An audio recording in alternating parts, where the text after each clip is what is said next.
Les Lévites commençaient le ministère à l'âge de 25 ans, mais il ne leur était pas permis d'assumer une pleine responsabilité avant d'avoir 30 ans.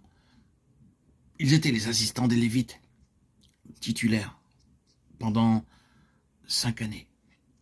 Ce principe du serviteur se retrouve partout dans les Écritures. Une phase ou une période d'apprentissage précède toujours la pleine approbation. La plénitude est suspendue jusqu'à ce que l'éducation particulière de cette période en tant que serviteur soit apprise. C'est cette aptitude à obéir, à recevoir des ordres, à être dans la sujétion, à servir. Nous ne devons pas en conclure que nous ne sommes rien. Ce que nous pouvons être doit procéder naturellement de ce que nous avons expérimenté. N'attendez pas que si Dieu vous appelle à le servir, il y ait aussitôt et forcément une grande démonstration de sa puissance et de sa plénitude. Josué avait été le serviteur de Moïse longtemps avant d'être son successeur et avant que l'esprit de Moïse ne se manifeste en Josué. Dieu creuse en profondeur. Il n'a aucun plaisir dans ce qui est superficiel.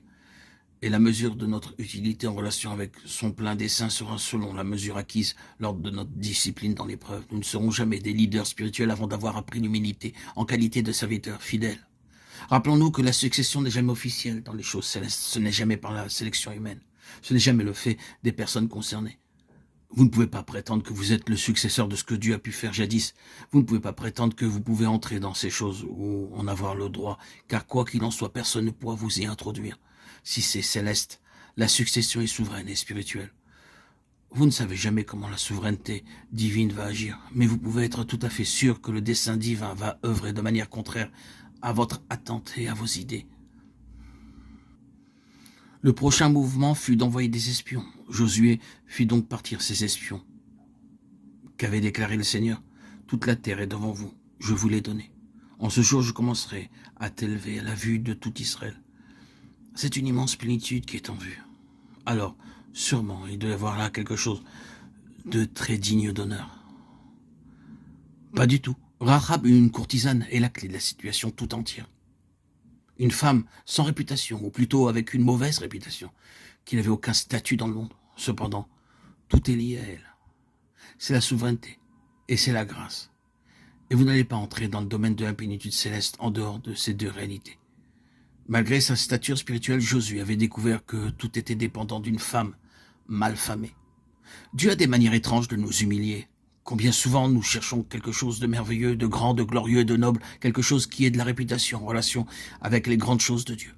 C'est alors que Dieu nous amène bien bas pour accepter une chose qui n'est ni reconnue, ni couramment admise. Il nous met dans une position où si nous voulons la louange, nul ne nous louera. Ou si nous voulons quelque chose qui nous donnera de l'influence dans le domaine de l'utilité, cela ne se fera pas. Il n'y a aucune chance d'obtenir quelque chose en suivant cette manière de faire là dans ce monde. Quelle influence cette femme avait dans Jéricho? Pensez-vous que sa parole avait une quelconque valeur? Pas du tout. Elle n'était pas recommandée par les quartiers chics de la ville. Si ce n'est pas issu du ciel, alors rien ne peut le favoriser. Nous n'obtenons aucune aide. Nous sommes plutôt en dehors de toute cour influente. Nous n'avons aucune issue, aucun terrain privilégié ici-bas, si ce n'est dans le ciel. Josué n'a pas obtenu l'aide des gens influents dans cette affaire. Tout vient du ciel. Il est souverain ou pas du tout. Et c'est par la grâce. Car Rahab est dans la généalogie de Jésus-Christ. C'est merveilleux, c'est sublime. Quand vous considérez la généalogie du Nouveau Testament, Rahab, oh quelle grâce!